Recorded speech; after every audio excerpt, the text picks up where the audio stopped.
I just finished season 3 of Bridgerton and we need to talk about it. Hello everyone, and welcome back to my channel. My name is Jenny, and today we are talking all things Bridgerton season 3. If you know me in real life, you know what a massive Bridgerton fan I am. Season 3 gave us so much to talk about. I can't wait to get into it. Just a warning, this video is for anyone who has already watched season 3. So if you haven't watched season 3, go watch it and then come right back to this video so we can talk about it.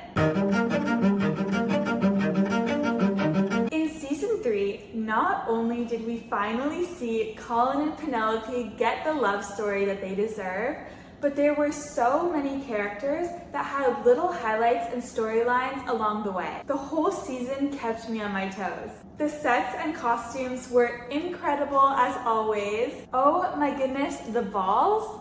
I loved the flowers at Kate and Anthony's ball, and I love the butterflies in the final episode. That touch was just amazing. Minus the thing in the middle. I don't know how I feel about that structure that went up and then all of a sudden like flowered out.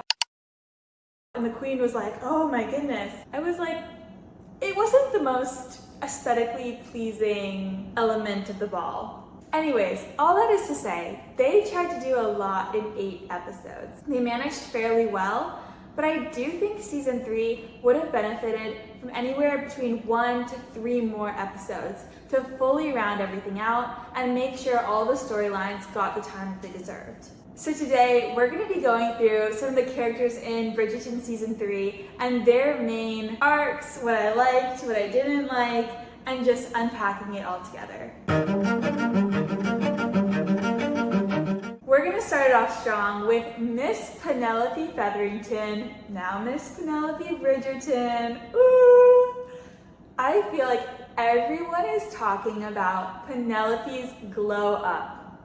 Miss Girl straight up did her own color analysis and changed how she presented herself to society. I feel like Penelope got even more beautiful with every episode. I have no idea how that's even possible. But I think that her physical glow up really showcased how she was growing mentally and emotionally. She really cut ties with not only what her mother wanted her to do, aka wear the bright yellow and bright orange dresses and probably be a spinster for life, but also what society wanted her to do, which is give up her work and her passion, which is being Lady Whistledown. We also got our Penelope and Colin's first kiss. This kiss, let me tell you, the way that they did the flashbacks to the kiss multiple times, I think that they did a really good job of showcasing how much passion there was between each other, especially on the part of Colin. Now, when it comes to Penelope's brief courtship with Lord Devling, I feel like they could have played this up a little bit more. If there were more episodes in the season, I would have liked to see a more prolonged courtship with Lord Devling, because I feel like that could be a really cool push and pull between Lord Devling and Colin. We do learn that he was kind of only courting Penelope because he thought it was practical. If Lord Devling had been a little bit more emotionally invested in it, it could have been an amazing arc to see this kind of competition between Colin and Lord Devling for Penelope. Kind of like that, how much do you really want her? And then ultimately Colin wins out. I think that would really showcase Colin's devotion to Penelope. Also, when it comes to Penelope, I loved how there was so much emotional healing going on between her and her mom. It was very clear in season 1 and 2 that her mom really discounted Penelope as a person and someone with a mind of her own. And this season, with Penelope's character development, we see healing in the Featherington household, and I got so emotional in the final episode, not only because of everything that was going on, but also just watching her mom finally respect her own daughter. It was truly beautiful. And I loved how Penelope did not use her money as something to lord over her sisters, but she was generous with how she funded the entire ball and was so selfless with everything that she did with her funds. And then lastly, I think this is such an important point on Penelope. I love how she stuck true to her values and her passions as a woman. Being Lady Whistledown, she was given a choice. Either you have a husband or you have a career, and she decided ultimately to stick with her passion of writing, and that is something I feel so many of us can relate to. Penelope really demonstrated how she was able to make both work, and it also took emotional maturity on the part of Colin to be able to accept that she was also going to have a career, potentially more successful than his own. Now, since we're already talking about Colin, let's move on to him. At the beginning of season 3, we see him return from being abroad, and he is kind of a douche. He's flirting with other ladies, he's using his charm, he has no intentions with anybody except to just flirt with them. And honestly, by the end of season 3, I'm not entirely convinced that he still isn't a little bit of a douche. I think season 3 really fed us with those spicy scenes between Colin and Penelope. It was very clear that Colin was physically invested in Penelope, but I would have liked to see a little bit more of that emotional investment as well.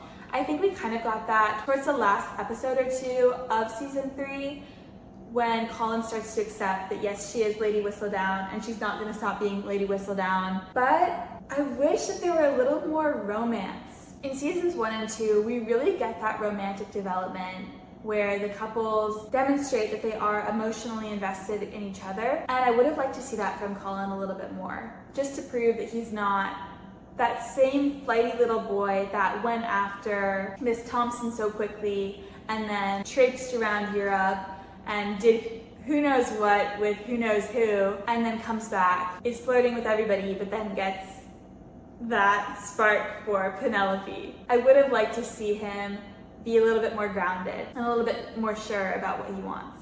Basically, I just wanted to see more scenes where Colin and Penelope are happy together and they're enjoying their life either as a newly engaged couple or eventually as a newly married couple. That would have just filled my heart so much and made those passionate scenes between them a lot more beautiful if we also got that more romantic side.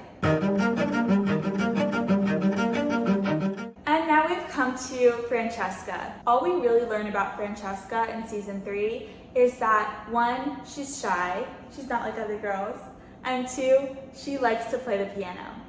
And while those are great, I would have liked to see what other qualities does she have beyond just those 2 traits. She was chosen as the Diamond of the Season, which is wonderful, but once she was chosen, that plotline was kind of dropped. Versus in the first 2 seasons, being the Diamond was the biggest news ever. If there were more episodes in this season, I would have liked to see more between her and Lord Ramadani.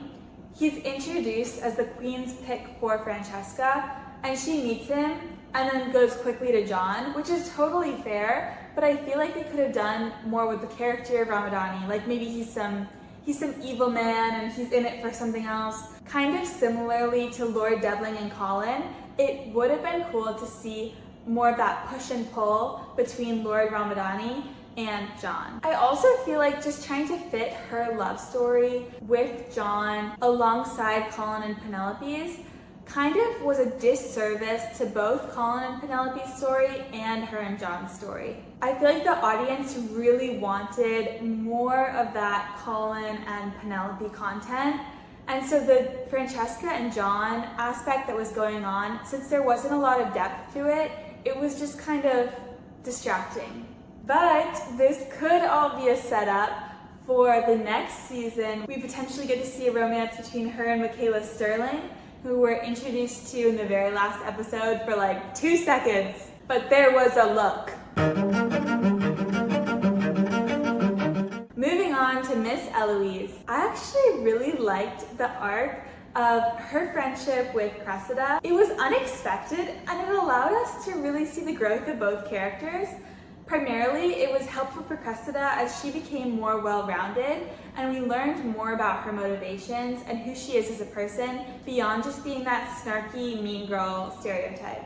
I do feel like Eloise harbors a grudge against Penelope for far too long. The only thing that Penelope really wrote about Eloise and Lady Whistledown was that she was keeping improper company and hanging around with the political radicals, but it wasn't that bad. Like, if you've been friends for life, don't just drop your friend for like an entire season. Also, Penelope literally saved Eloise from the Queen's scrutiny with her expose of who Eloise is actually hanging out with. I feel like if Penelope had just told Eloise her motivations for writing what she did, then all of this drama could have been avoided. All that is to say, I'm so glad she and Penelope are finally speaking again. Their friendship was just too good to throw away. Okay, now we kind of already touched on Cressida a little bit, but she became a character this season. I do like how they showed her family dynamics and how her family environment shaped who she is. Like, we get that she's doing what she feels she needs to do in a world where every woman is for themselves in order to secure her own future. I think it's really interesting because we have this contrast between Cressida and Penelope. They both want their independence as women, and yet they go about it completely different. Cressida uses lies, deceptions, and just meanness to try to achieve her means because honestly, that's how she was raised. Versus Penelope, she does use gossip, but she also uses friendship and family and her career as Lady Whistledown to achieve her freedom and independence. I feel like in the end with Cressida, we simultaneously have a lot of sympathy for her and also kind of hate her for what she does to Penelope. The next person I have on my list is Mr. Benedict himself. He gave us what we needed this season. Honestly, I will stand by that. Everybody in season 1 and season 2 was like, where is Benedict's queer storyline? And finally, we got it. I really like the love interest that he had in this season. It's kind of implied that he's going to spend like the next little bit like traipsing around, exploring his sexuality. But ultimately, I do hope he ends up with either the widow Lady Arnold or her male friend. I'm forgetting his name. But I just feel like Lady Arnold especially was really good for him. And she would support his career in art if he ever decides to go back to being an artist. And it's also clear that like she would be open to things that maybe Benedict would want to do if they were married. Next we have Violet Bridgerton. I am so freaking hyped for her. It is so rare for women who have already had children, who might be in their 40s, 50s, and beyond, to get their own storyline beyond just being a mother. We see so many mom characters who their only trait is that they're moms and that's it. But seeing her have her own storyline or the beginnings of her own storyline in this season made me so excited to see how it unfolds in coming seasons. I think that this is a big win. Moving on to Lady Danbury, I have 2 critiques. One is that her resentment against her brother, Lord Marcus Anderson, seemed so deep, and it was such a deep wound that he created in her, and she forgave him in pretty much an instant. It was like they had one conversation and all was resolved, and I feel like either A, couldn't they have had this conversation like 40 years ago, or B, wouldn't it take a little bit more for that grudge to be resolved? I feel like if you're siblings and all you need to do is have a conversation to resolve an issue, especially Lady Danbury being the mature woman that she is, I feel like they should have talked about this sooner. I was just very surprised with how quickly she got over her grudge that she's been holding against him since childhood. My second critique was that I wish Lady Danbury had been more of that mentor for Penelope like she was in the books. Now, I have not read all of the Bridgerton books, but I do know that in Penelope's book, Lady Danbury, one, knows that she's Lady Whistledown a lot sooner, and they have conversations about it. And then 2, Lady Danbury is kind of like a mentor for Penelope, and their bond is really beautiful, to the point where Penelope even names her child Agatha after Lady Danbury. Next, I want to talk about the Mondrich family.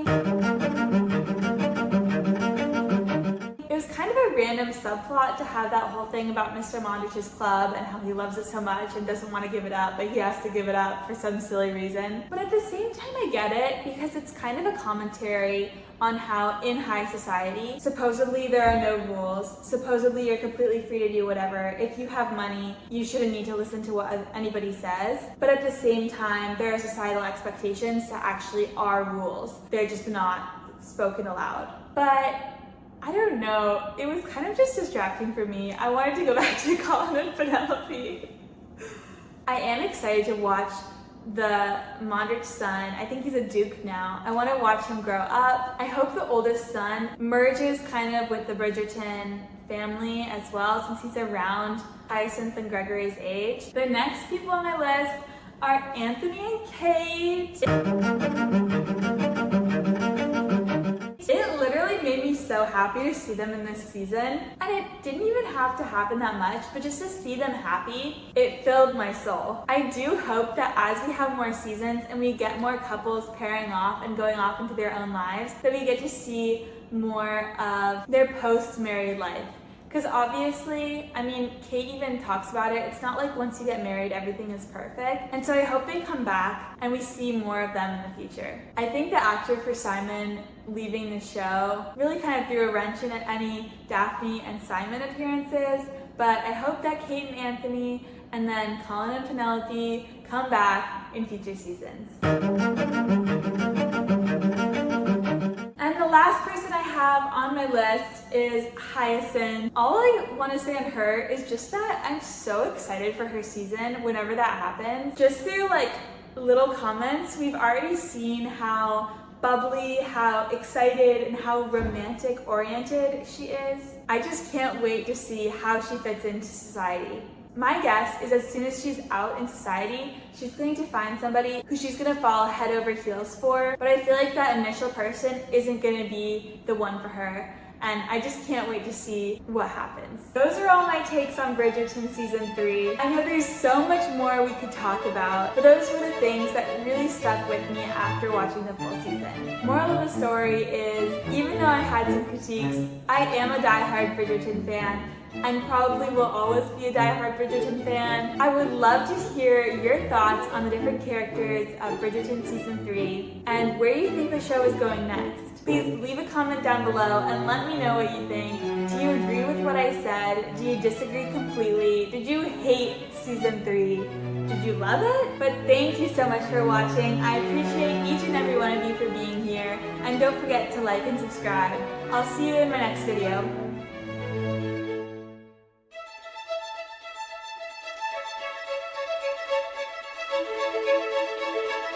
Thank you.